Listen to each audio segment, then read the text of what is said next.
Bayan, come down to catch up with you, to welcome you to the VIP team. Thank you.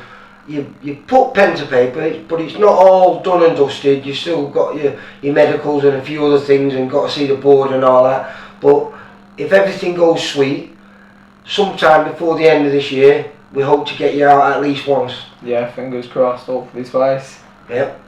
And I've come down here because not only you signed, but your little stable mate, who you can't seem to get rid of, because he's been with you all your life. Everywhere. Jack Murphy, because you were both at Bredbury in Stockport, which now is Roy Richardson's boxing academy. But I was saying, I caught up with you, must have been, I don't know, 2013, and you're having a fight down there. And what was weird is you can see when you're both, weighing in, well, not weighing in, face to face with your opponent, in the background, little Campbell Hatton and Ricky Hattons sat next to him. Yeah. And at the end of the night, Campbell's giving out Ricky's giving out the trophies, and now you're here being trained by him. Yeah, it's good. Obviously, getting trained by Ricky Hattons and playing units, being around them, they teach me loads. I've learnt a lot from being here. Yeah. But you were saying to me before, you've been around the pros a long time, all the way through your amateur career. You've always liked that. You think that being a professional will suit you more? Yeah, definitely. Because when I was younger, when I was about 14 to like 17, I was in a professional gym training with Adrian Gonzalez, Jack Catterall, Jordan Thompson, Lee Baird. Obviously was coaching, and Haroon. So where was that gym? Because was that at Northside? At Northside, yeah, that's the gym we was using at the time, and then we went to Rimmer's gym in Denton. Right, yeah. We was there for a bit. Yeah, so being around them, I learnt loads. Obviously, they're very technical, aren't they? They're very technical coaches. So yeah, I learnt a lot off them, which was good, but it didn't really help your amateur career. It didn't help my amateur career, as you know, like the amateur game to the professional games. It's a lot different, innit? But I was just asking you before, I mean, how many fights did you have as an amateur? You said, what, around about 60 odd? Yeah, 60 fights, yeah. 60 fights, and you won 42, did you Yeah. say? So that's, I think, about 70%. So it's not a bad record, that, because I always say in the amateur game, a 50-50 record's a very good record. So when you get into the 70s and plus, you're very good. How many times did you win the North West region? Twice. Twice. Yeah, and then I missed. I didn't go in it one year. Then obviously after that, Kobe came up and I went in Screwed everything up. Yeah, screwed it. It's weird actually, because at the start of my amateur career, I was busy. During the middle of it, I was busy, but then towards the end, like, I didn't have a lot of fights. Well, did you ever get disillusioned then? And when you turned up here, did that re-invitalise you, for the boxing game? Yeah. When I turned up here, I just wanted to turn professional straight away. Because I do much prefer the professional game.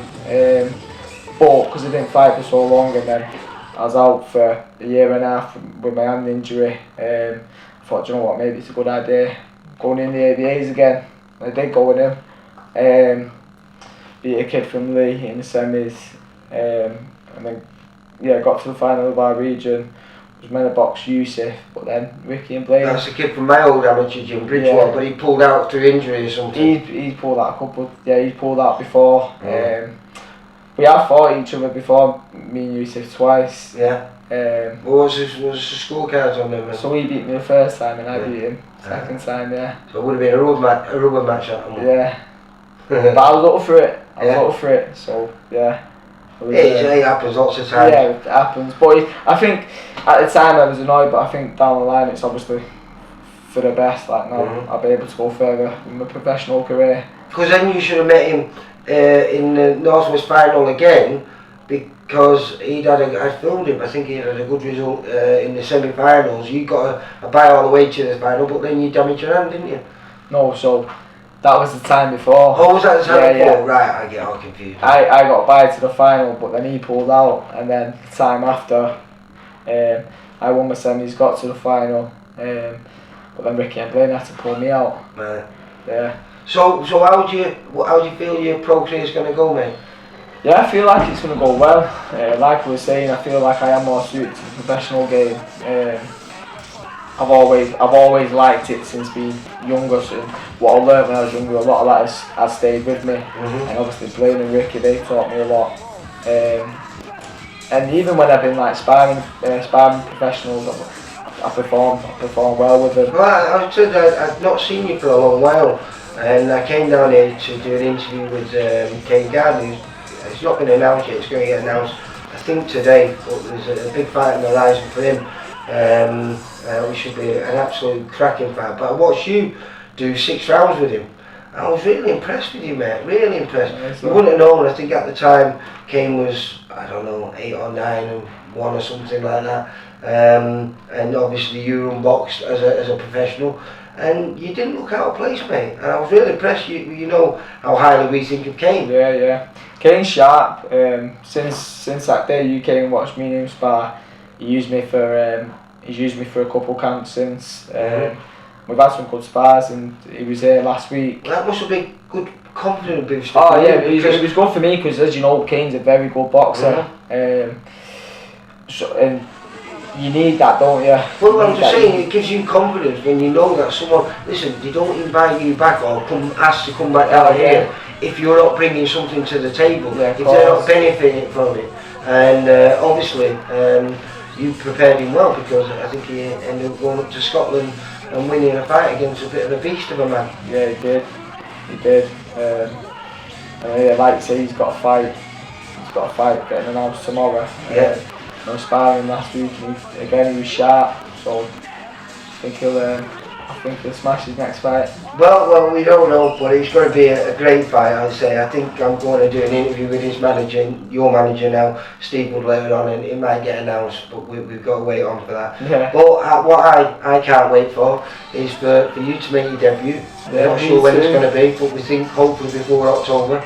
Yeah. I've got a feeling myself it'll be around October. That'd be good for me if it was. Like I say, we can get out then and then get out again before the end of the year. 2 fights before the end of the year. I'd be buzzing with that. We've got the Blue Moon up there, and I was asking you who you support. But you're not a Man United. You're not a red. You're not a blue. Well, you are a blue, but a Stockport blue. Yeah, Stockport County, me.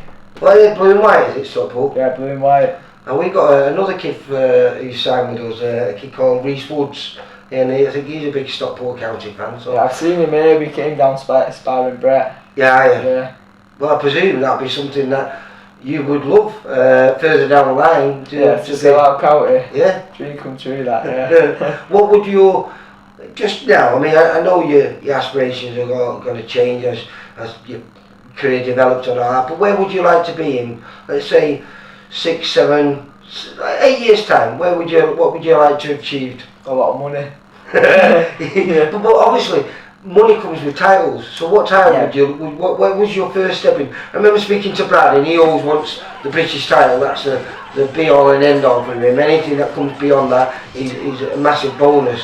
Yeah, same really, like British title, I'd be buzzing with that. I think really just take it in steps, and like you were saying before, the more wins you have, and you believe in yourself more, don't you? Yeah, so just baby steps to start off with. Obviously the British title, I'll be buzzing with that. Well, like I say, really looking forward to this journey start sometime in this year. And if you send me your sponsors over, we'll have them run you through the corner to say a little thank you, because it's going to make this journey a little bit easier, isn't it? Yeah.